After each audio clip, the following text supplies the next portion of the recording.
Alright, here we are at pump known by 5 green. Let me just show you what I'm talking about here. This was the first time I'd actually turned this pump on yesterday when I was here with the pump guy, but in the old days we couldn't go auto. We'd have to actually fire this one up in manual for a few minutes to get a little bit of pressure when the main line has no pressure. So that was a little scary for me when it fired up in auto.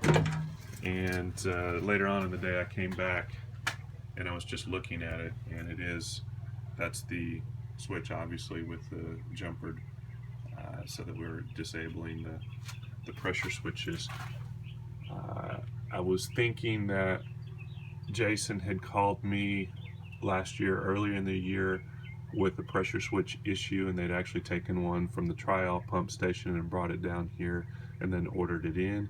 But I only see one wired in, and that says low LPS1, so I'm assuming that's the low pressure right there. See if I can make that focus. And I'll look into just buying another pressure switch and getting an electrician to come in. I've got a guy that'll do it for next to nothing and get us back up to speed on this pump. So I'm calling this a winter project that still needs to be completed. I feel really uneasy about the fact that we're running this just in manual, so we're literally coming down and turning it off and on whenever we need it. Not a great way to do things, especially with the amount of investment that's been put into this one. Alright, so let's start here with the intake. I'm not sure if I can zoom this in a little bit more, but right there you can see the white. I'm going to move the intake a little bit, and we're going to look for bubbles.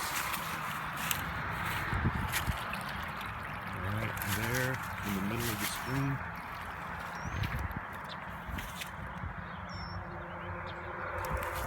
Not so much this point where they come out. Right there, if you can see those bubbles, that's right above the union.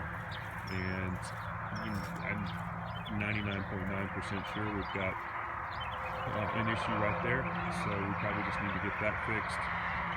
It's not a huge issue as far as establishing prime, but I think that it all kind of ties in. Let me go inside here real quick. I noted this when I was here. It's gone black, there we go. Okay, so this is our fill valve, and it's basically, alright, here we are with our hydraulic pump for the control system.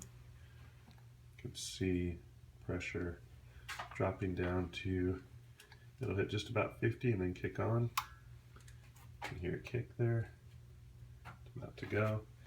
Of course, that's still not on the outlet side, but it's a better gauge too of what happens. But the issue here is, I believe that if we were to go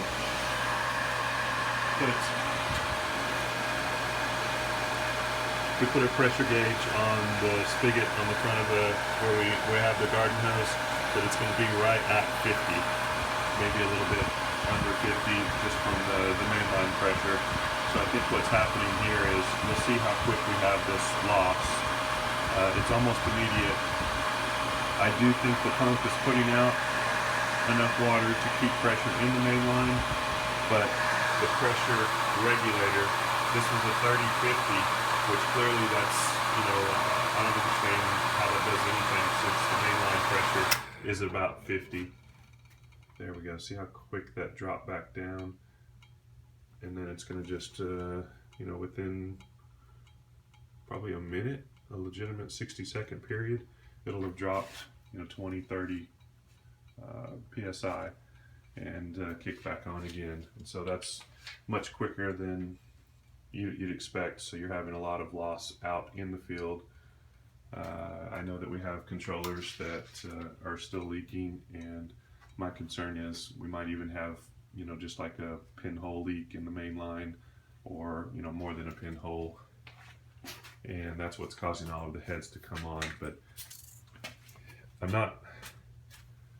I do think that this pump is not the right pump, and certainly not with this pressure regulator. But until I have all of this stuff in the field fixed, it'll be tough for me to, you know, say, yes, this pump is good, or no, this pump is bad. But here we are, just already it's dropped down to the mainline pressure. So definitely have issues out in the field.